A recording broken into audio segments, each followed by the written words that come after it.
We're talking today about geometric sequences. In a geometric sequence, the ratio between each pair of consecutive terms, consecutive meaning right after the other, is the same.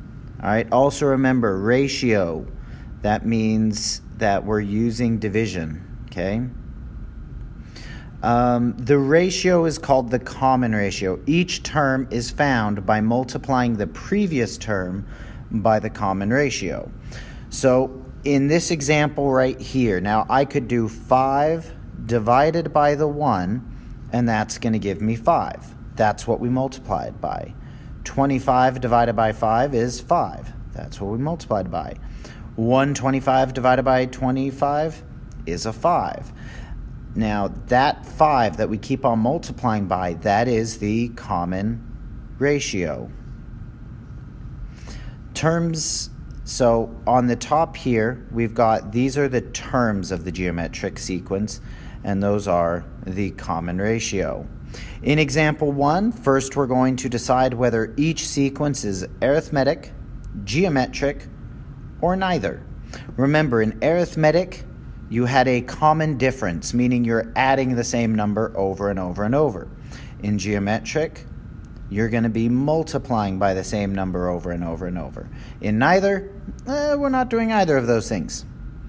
So in this first one, first let's check for if we're adding the same number. So 60 minus 120 would be minus 60. 30 minus 60 would be minus 30.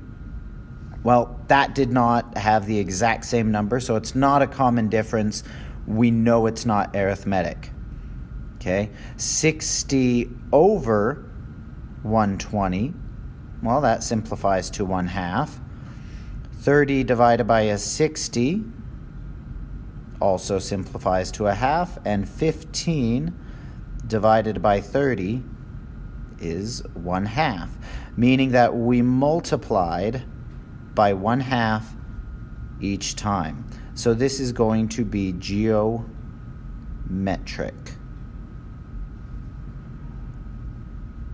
Okay, and my reasoning that we're going to state is we have a common ratio. Okay, next problem. Once again, I'm going to go ahead and start trying with that subtraction. 6 minus 2 is 4. 11 minus 6 is a 5. 17 minus 11 would be a 6. Well, that's not common, so we're not adding the same number over and over and over. If we try using division, 6 divided by 2, that's going to be a 3.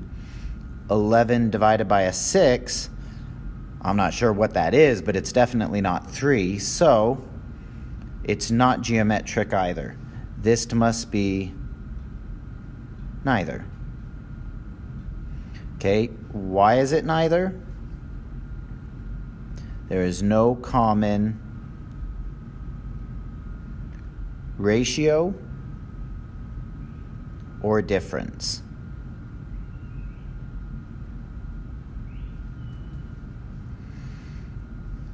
Okay, so we'll test this next one. Once again, start with subtraction. 7 minus 3 is a 4. 11 minus 7, 4. 15 minus 11 is 4. That's what we were adding each time, so this is going to be arithmetic. Now, it is arithmetic because it has a common difference. We found what we were adding by subtracting. That's the difference.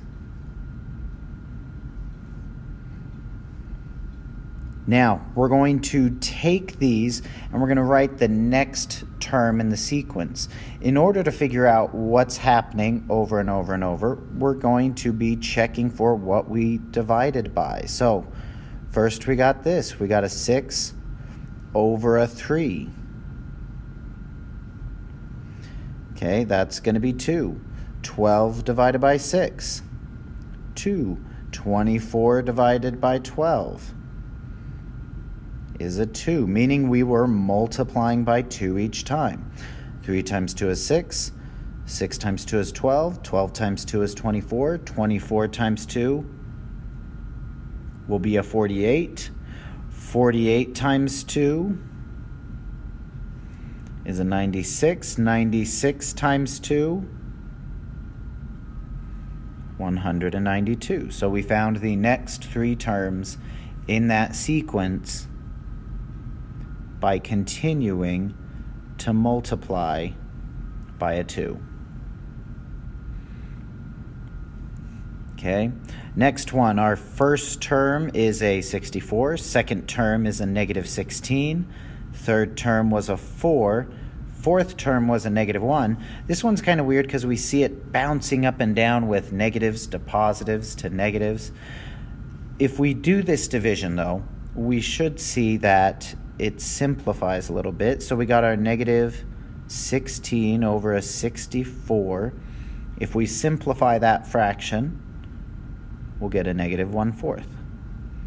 Okay, 4 divided by a negative 16 simplifies into negative 1/4. Okay, negative 1 divided by 4, well, negative 1/4. So that's what we are multiplying by. We are multiplying each one by a negative 1/4. If I multiply 1 by a negative 1/4, I'm now going to get positive 1/4. Okay, 1/4 times negative 1/4, I'll now get negative 1/16. Negative 1/16 times negative 1/4, 1 over 64.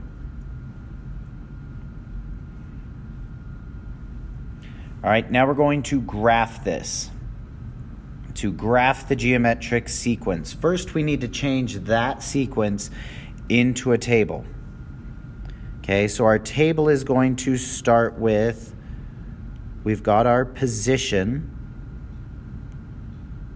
and that's the x. Okay, and then we got the term, and that's y. Just take it straight from over there. So in the first position is a 32. In the second position, 16. In the third position, 8. Fourth position, 4. Fifth position, 2. All right, so we take that and we bring it over to our graph. So at 1, we should be up at a 32. At 2, we should figure out where that 16 is. 3, just up at 8. 4, it should be up at 4, which would be right about there, because it's counted by 4. 4, 8, 12, 16. And now 5 should just be up at 2, so that would be halfway to the 2. So there's our sequence. Now, what we should notice, this has a familiar curve to it.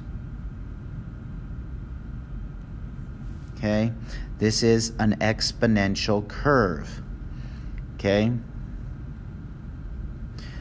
geometric sequences are exponential.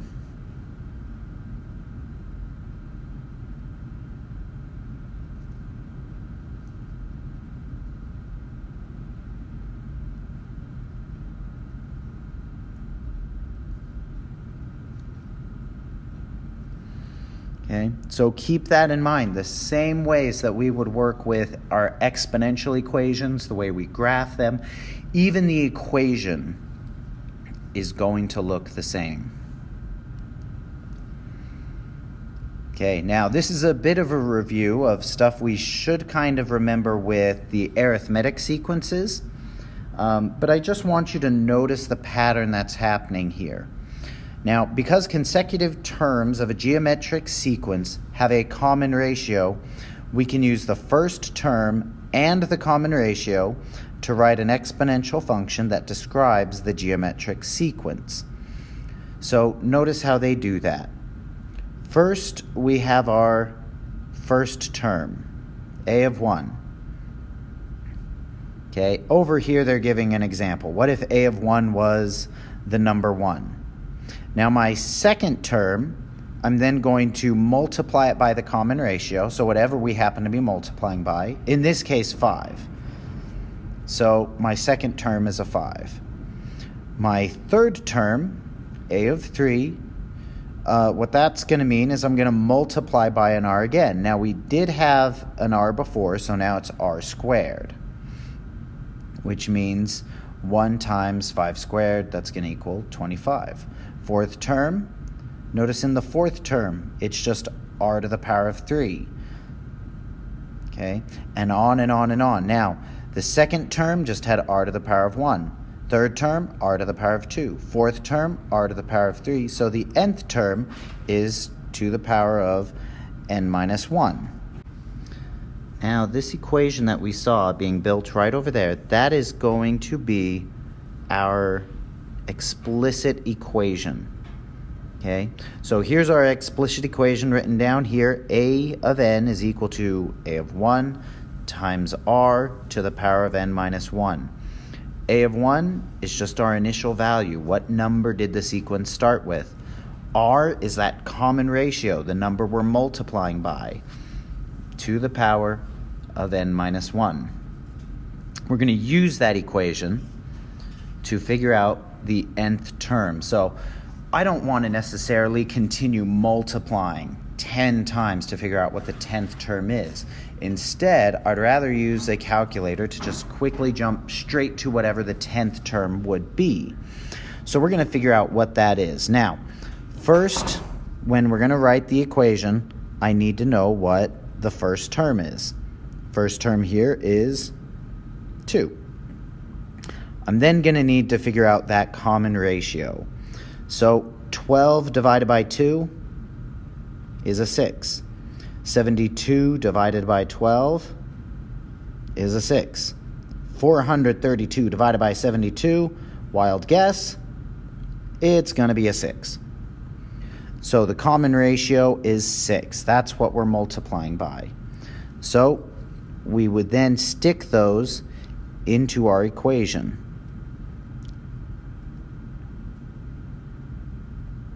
So our new function just becomes 2 times by the 6 to the power of n minus 1.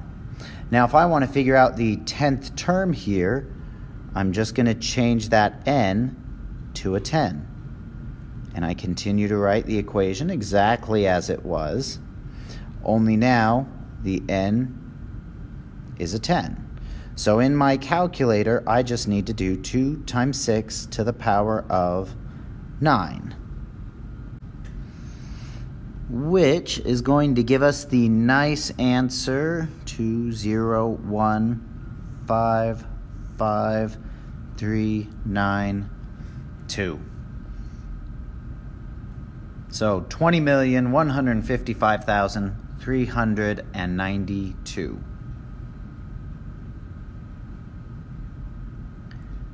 All right, now here's our word problem. Clicking the zoom out button on a mapping website doubles the side length of the square of the map. So imagine you're in Google Earth. Now as you zoom backwards, the bottom length of your map, now rather than representing a few feet because you are super zoomed in on your house, it's now representing maybe a couple miles because you're now looking at your neighborhood. The length of it is going to increase. After how many clicks on the zoom out button is the side length of the map going to be 640 miles? First thing we're going to do is identify the equation. Now, we can change our whole a of n into f of n, but still very, very much the same equation. Now, we need our initial value, which in this case is a 5. We got to figure out what we're multiplying by. So I come over to the table. 10 divided by 5 is 2, so we multiplied it by a 2. 20 divided by 10, we multiplied it by a 2. So in my equation, we started with 5, we multiply by a 2 to the power of n minus 1.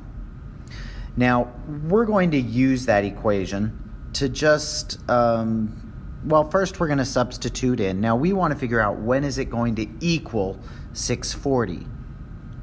All right, so that's taking the place of our f of n. We want to know at what point is this equation going to equal 640. In order to figure out when this is going to happen, you've got multiple approaches that you could do. One, we could put both of those sides of the equation in as their own equations and do a graph, just like we did last time. We could also start solving for 5, solving for n, divide by 5, and then try to make the same base. One method we're going to use right now is to just kind of make a table out of this. So we got our n's, and we've also got 5 times 2 to the power of n minus 1. We already know some of the values. They were given to us. We know the first, we know the second, and we know the third.